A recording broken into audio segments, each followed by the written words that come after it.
Eu matei o amor dele com as minhas próprias mãos, e o riso que ele soltou ao me chamar de peso morto ainda ecoa nos meus ouvidos como um tiro de misericórdia, mas foi ele quem acabou no chão, sangrando súplicas. A traição não é só um beijo roubado, é uma faca que corta devagar, dia após dia, até que o corpo inteiro se torne uma ferida aberta, e eu aprendi isso na pele, em noites lisboetas onde o fado chora mais alto que os turistas. Se o perdão fosse uma moeda, eu a teria derretido no fogo da raiva para forjar correntes, e agora, ele as carrega, implorando por uma chave que eu enterrei no Tejo.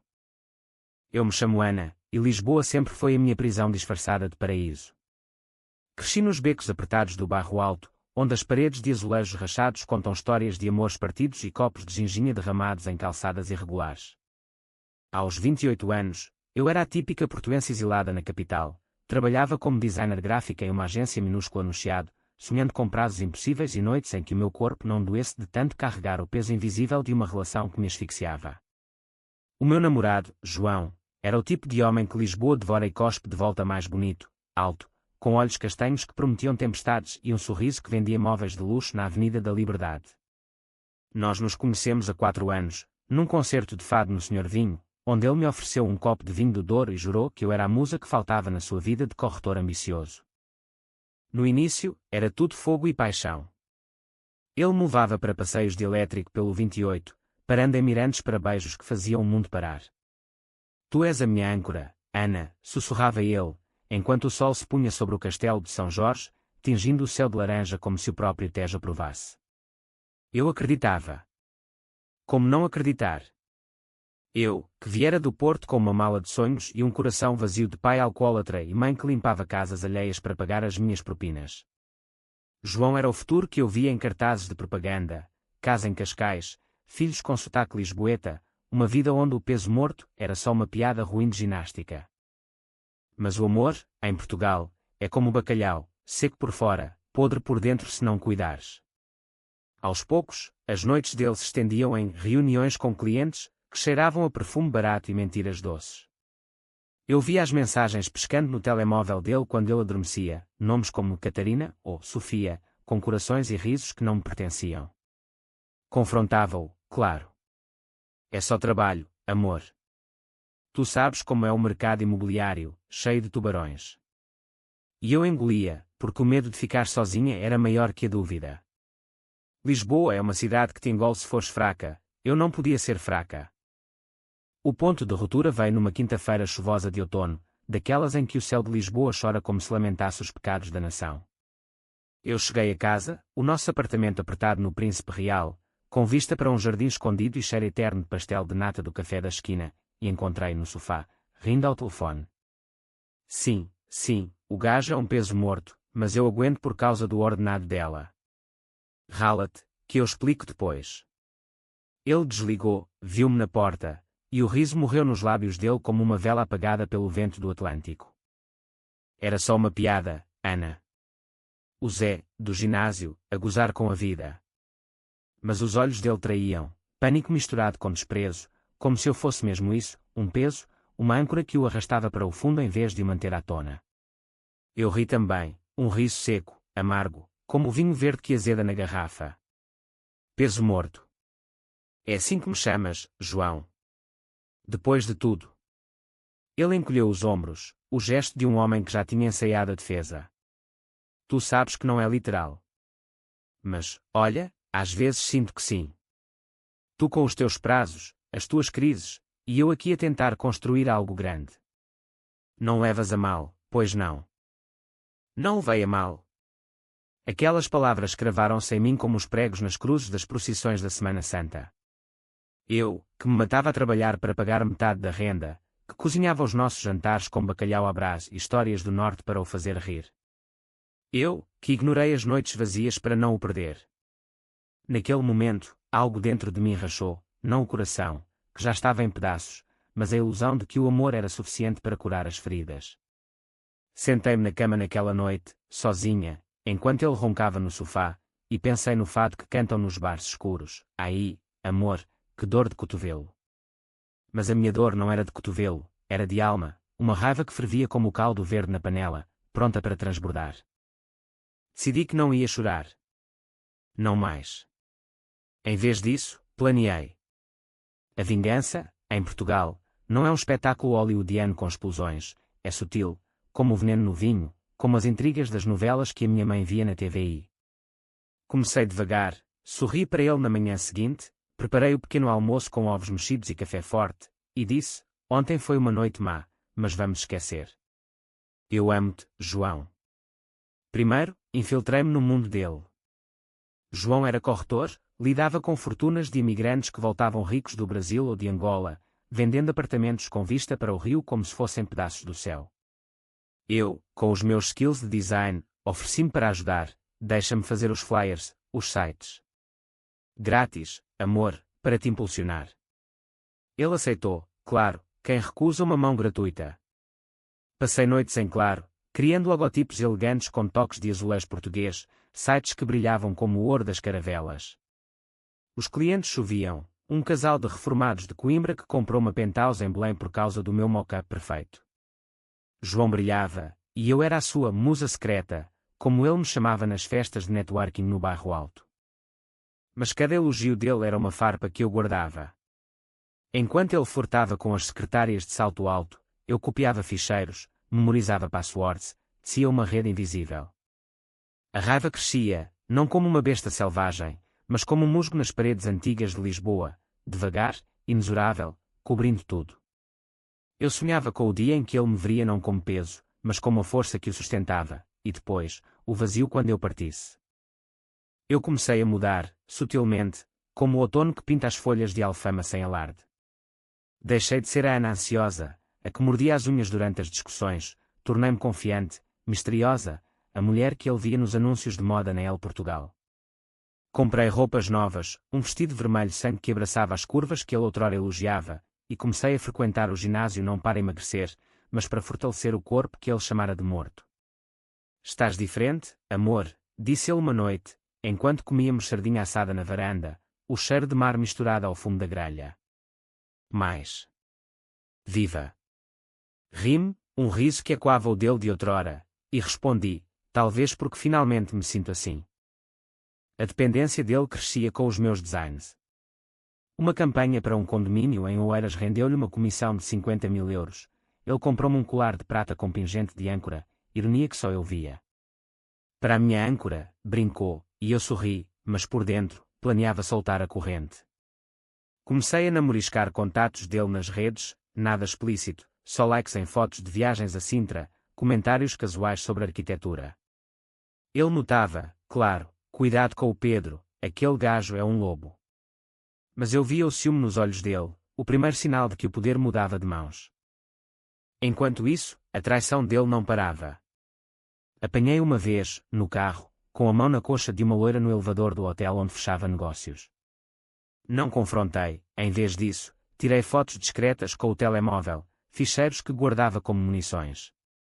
A raiva era agora uma companheira constante, um pulsar no peito como o sino da Sé de Lisboa ao amanhecer.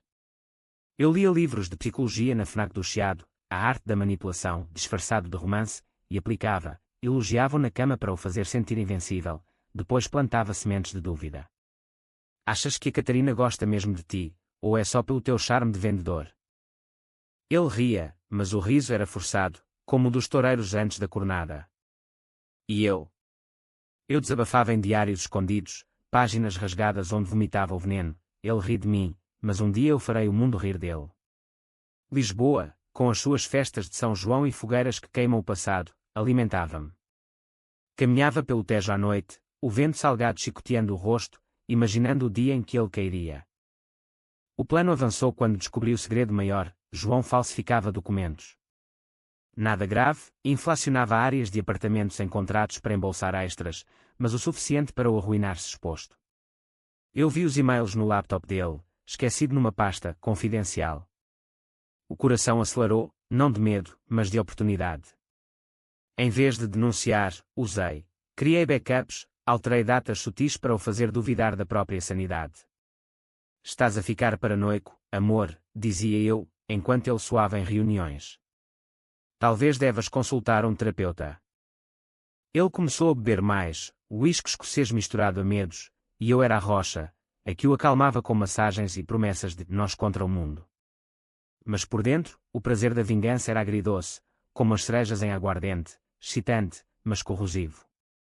Eu questionava-me nas madrugadas: sou monstro agora? Ou ele me fez assim? O espelho do quarto refletia uma Ana com olheiras, mas olhos afiados como as espadas dos velhos reis. Então, veio o golpe. Uma cliente rica, a Dona Isabel, viúva de um armador de Matosinhos, contratou-o para vender a mansão dela em Estoril. Eu projetei o dossiê, fotos impecáveis, narrativa de luxo com toques de saudade portuguesa. Ele fechou o negócio em 2 semanas, 200 mil na conta. Para celebrar, levou-me a um jantar no Eleven, com vista para o rio e pratos de robalo grelhado. Lá, bêbado de vinho verde e sucesso, ele confessou: sem ti, Ana, eu era nada. És o meu peso. Quer dizer, a minha força. O lapsus foi como sal na ferida, ri-me, alto, e disse: cuidado com as palavras, João. Elas voltam para te morder. Naquela noite, no táxi de volta, ele adormeceu no meu ombro, e eu chorei, não por amor, mas pela rapariga que eu fora, a que acreditara no conto de fadas lisboeta. Decidi acelerar, contactei um advogado amigo do Porto, via WhatsApp anónimo, para sondar as falsificações. Pode ser crime fiscal, respondeu ele. Plantei a semente, anónimo, num fórum de imóveis online. Cuidado com corretores que inflacionam metros quadrados em Estoril. João começou a entrar em pânico. Chamadas à meia da noite, alguém está a mexer nos meus ficheiros. Eu consolava, mas sabotava, apaguei um contrato-chave, culpando-o a ele próprio. O stress dele era palpável, olheiras, mãos trêmulas ao servir o café. E eu? Eu florescia na destruição dele, como as flores de laranjeira que perfumam Lisboa na primavera, doces mas efêmeras. O inverno chegou a Lisboa como um amante ciumento, com chuvas que transformavam as ruas em rios de lama e um frio que se infiltrava nos ossos como as dívidas que João começava a acumular. As comissões secavam, clientes cancelavam visitas, murmurando sobre rumores. Ele culpava a crise económica, os imigrantes que voltavam pobres da Europa do Norte, mas eu via a verdade nos olhos dele, o medo de cair, de ser exposto como o fraude que era. Preciso de ti, Ana, murmurava ele na cama, o corpo dele colado ao meu como se eu fosse a última boia no naufrágio. E eu deixava-o afogar-se devagar, oferecendo cordas que se desfaziam na água. Eu aprofundava o plano, agora com camadas psicológicas que me faziam sentir como uma das personagens de Camões, vingativa, mas poética. Comecei a ajudar mais, acedi ao e-mail dele durante as sonecas dele, enviando propostas falsas a concorrentes, copiando contactos para um perfil fantasma que eu criara. Agência Nova Lisboa Imobiliária, um nome banal que soava à confiança. Eles mordiam, um contrato de Alcântara foi meu, redirecionado, e João perdeu 30 mil num piscar de olhos. Ele gritou comigo uma noite, acusando-me de negligência nos designs. Tu és o meu peso, Ana. Sempre a atrasar. As palavras ecoaram o passado, e eu respondi com um tapa, não físico, mas verbal: peso. Eu sou o que te mantém a flutuar, idiota. Sem mim, és só um vendedor de rua no Rocio. Ele pediu desculpa no dia seguinte, com flores de alfama e um jantar de cataplana no Cervejaria Ramiro. Lá, sob as luzes quentes e o cheiro de marisco fresco, ele abriu-se: tenho medo, amor. Sinto que tudo desaba. Eu ouvi, acariciei a mão dele, e por um momento, o velho amor piscou, mas a raiva apagou como uma golfada de vinho derramado. Vamos sair disto juntos, menti, enquanto planeava o próximo golpe, contactar a Dona Isabel, a viúva, com provas anónimas das falsificações. Ela cancelou o pagamento final, alegando irregularidades. João descobriu na segunda-feira, no escritório, e voltou para casa um homem quebrado, vomitando no lavatório como se o estômago rejeitasse a própria alma. Naquela noite, ele chorou pela primeira vez, lágrimas quentes no meu peito, soluçando: eu não aguento mais. Eu segurei-o, sussurrando: SHH, eu estou aqui, mas o meu coração batia em triunfo, um tambor de guerra como os de Monsanto nas festas populares. A psicologia dele desmoronava, insónias, paranoia, ele instalou câmaras no apartamento, acusando alguém de fora. Eu ria por dentro, sabendo que o inimigo era eu, a amante que ele abraçava. Para o manter preso, injetei esperança falsa: vamos para o Porto, recomeçar. Eu falo com a minha família, eles têm contactos. Ele agarrou-se à ideia como um náufrago à tábua, planeando a mudança com entusiasmo febril. Mas eu sabotava, cancelei reservas de comboio em segredo, espalhei mais rumores online. A agência dele suspendeu-o preventivamente, por investigação interna. Ele implorava ao telefone para o chefe, voz rouca de desespero: por favor, é um erro. Eu ouvia da cozinha, cortando cebolas para o jantar, as lágrimas minhas misturando-se às dele, não de pena, mas de catarse. O ponto sem retorno veio numa festa de Natal no bairro Alto, com luzes piscando como estrelas falsas e o ar cheio de castanhas assadas e porte-vinho. João bebia para esquecer, flertando com uma rapariga de olhos verdes para me testar, ou para se punir. Eu vi, sorri, e dancei com um estranho, deixando-o ferver. Mais tarde, no quarto, ele explodiu: tu não me amas mais. És fria, como o inverno do norte. Eu encarei-o, o rosto dele vermelho de vinho e raiva, e disse calmamente: amor. Tu mataste-o quando me chamaste de peso morto. Agora, sinto que é ser irrelevante. Ele caiu de joelhos ali, no tapete poído, agarrando as minhas pernas. Perdão, Ana. Eu errei. Volta para mim, por favor. As palavras que eu sonhara ouvir, mas o gosto era cinza, como o céu de Lisboa em janeiro. Eu ajoelhei-me, beijei-lhe a testa, e sussurrei: talvez. Mas primeiro, prova que mereces. Ele jurou mundos, mundos que eu sabia serem mentiras. Naquela noite, enquanto ele dormia exausto, eu enviei o e-mail final, provas completas para as autoridades fiscais, anónimo, com um toque pessoal, uma referência ao riso dele no telefone. Amanhã trouxe o caos, polícias à porta, algemas frias nos pulsos dele, fraude fiscal, senhor. Ele olhou para mim, olhos arregalados de traição. Tu? Como? Eu sorri, serena como a Virgem de Fátima, peso morto. Agora és tu quem implora, João. Ele foi levado, gritando o meu nome como uma maldição, e eu fechei a porta, o eco dos passos dele misturando-se ao tráfego do Tejo. Sozinha no apartamento, o silêncio era ensurdecedor, como depois de uma tourada onde o touro já caiu mas o sangue ainda mancha a arena. Eu andava de um lado para o outro, o chão de mosaico português frio sob os pés descalços, revivendo cada momento, o riso dele, as lágrimas minhas, o clique do e-mail enviado.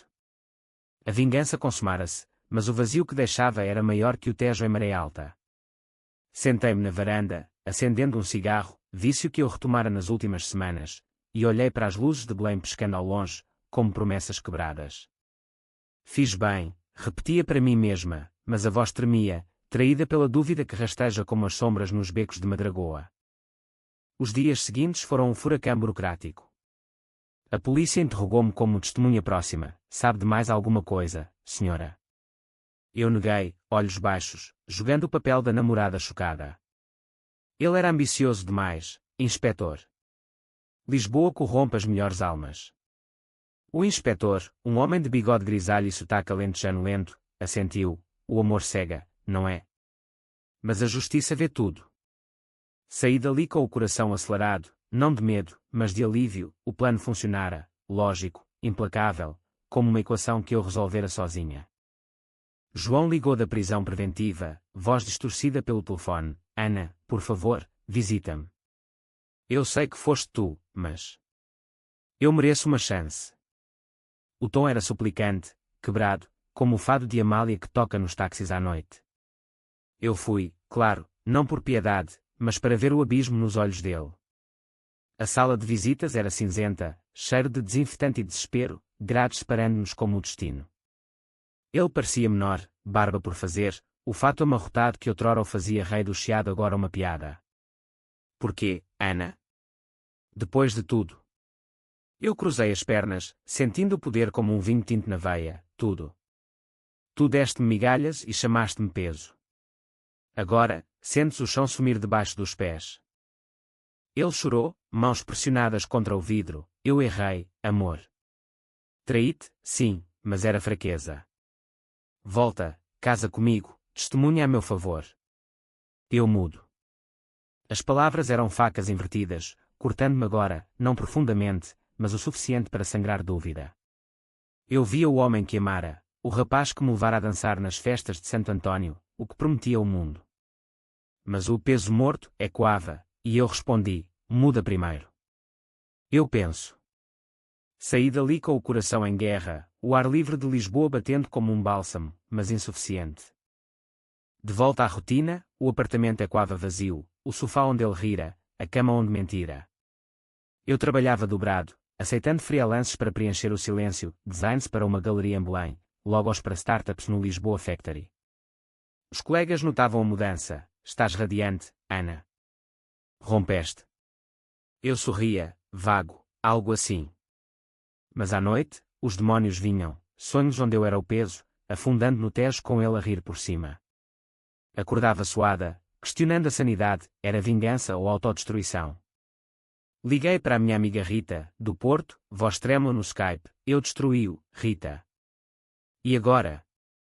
Ela, prática como o vinho verde, disse, destruíste o monstro, não o homem. Mas cura-te, miúda. Lisboa não perdoa feridas abertas. A cura era lenta, como o cozinhar de um cozido à portuguesa. Comecei terapia com uma psicóloga em Campo de Ourique, uma mulher de cabelos grisalhos e olhos que viam através das mentiras. A raiva é fogo, Ana. Queima o outro, mas também a ti. Nas sessões, desenterrei o passado, o pai que me chamava inútil, nas bebedeiras, a mãe que engolia silêncios para sobreviver. João foi o espelho, admiti, lágrimas quentes. Eu vinguei-me dele para vingar-me de todos. Ela assentiu, mas o perdão começa em ti. Enquanto isso, o caso de João avançava, audiências, advogados caros que ele pagava com o que restava da família.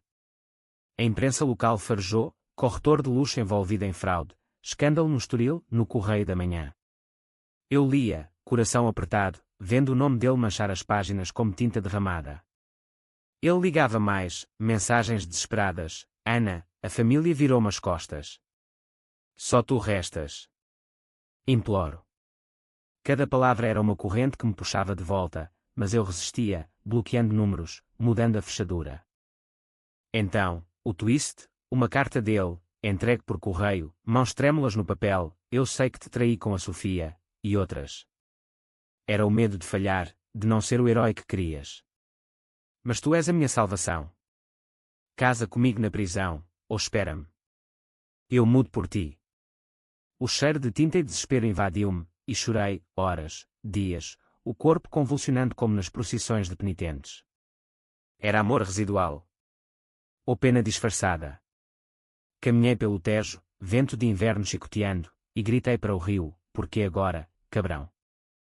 Decidi visitá-lo de novo, não por fraqueza, mas por fecho.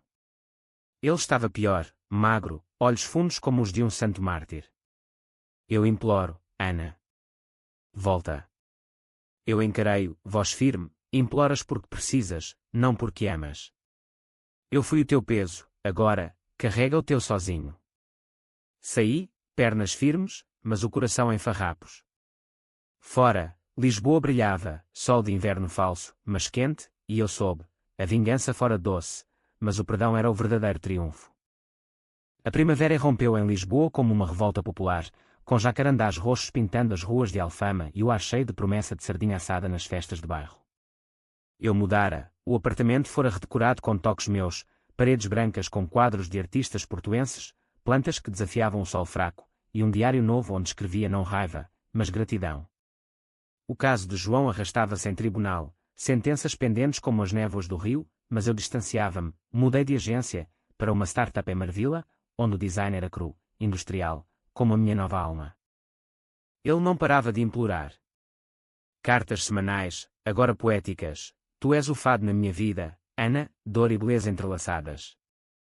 Eu lia e queimava, cinzas no lixo como rituais pagãos. A terapeuta elogiava, estás a soltar as correntes. Mas as noites eram traiçoeiras, sonhava com ele de joelhos, acordando com o peito apertado. Saí então, caminhadas pelo Lisboa Factory, onde o ruído de ateliês abafava os ecos. Encontrei amigos novos, um fotógrafo de Setúbal, Miguel, com riso fácil e olhos que não julgavam. Conta-me a tua história, pediu ele numa noite de cerveja artesanal. Hesitei, mas soltei pedaços, a traição, a vingança, o vazio. Ele ouviu, sem pena, foste guerreira. Agora, vive. O julgamento veio em maio, sob um céu azul impiedoso. Eu testemunhei, como exigido, sim, ele mudara nos últimos meses. Estava estressado, mas amoroso. Mentira branca, para não afundar mais, não por ele, mas por mim, para fechar o ciclo. O juiz, um homem de óculos grossos e sotaque minhoto, sentenciou, 2 anos suspensos, multa de 100.000 euros, proibição de exercer por 5 anos. João saiu dali livre, mas acorrentado, ao lado da galeria, olhos implorantes, mas eu virei o rosto, saindo para o sol de Lisboa que queimava como absolvição. Ele apareceu à minha porta uma semana depois, magro como um fantasma de Óbidos, com uma mala e olhos vermelhos. Deixa-me entrar, Ana. Eu vendi tudo, mudei-me para um quarto em Chelas. Imploro, uma chance para provar.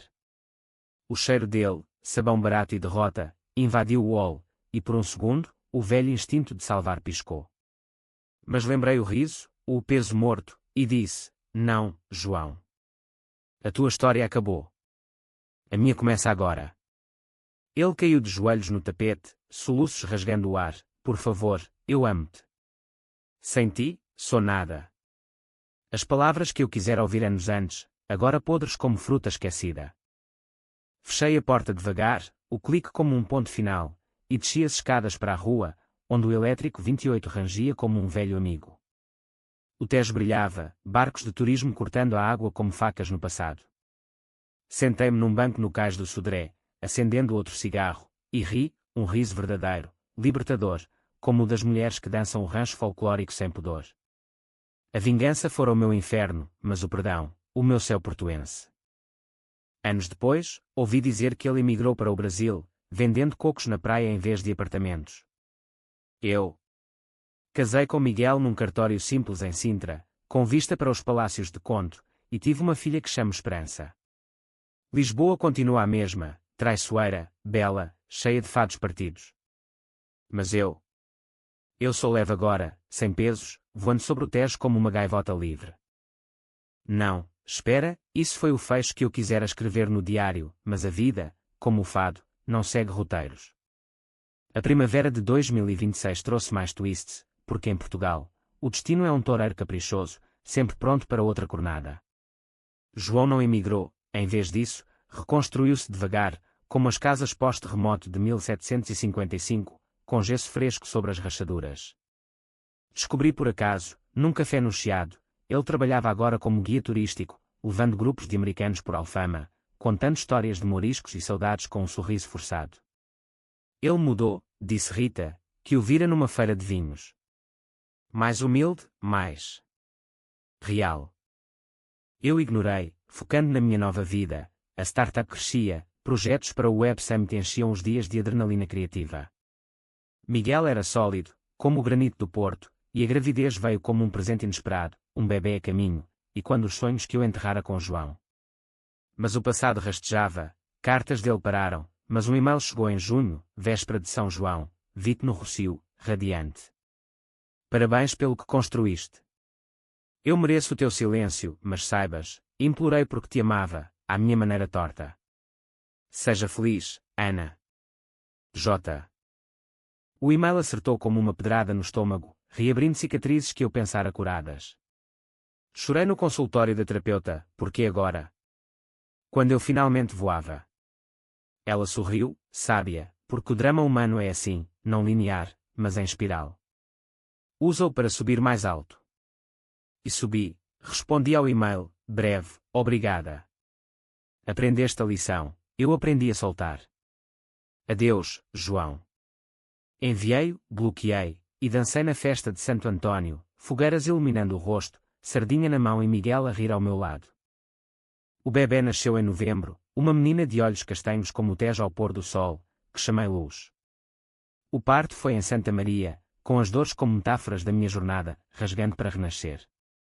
João soube, de alguma forma, uma mensagem via Rita, diz-lhe parabéns.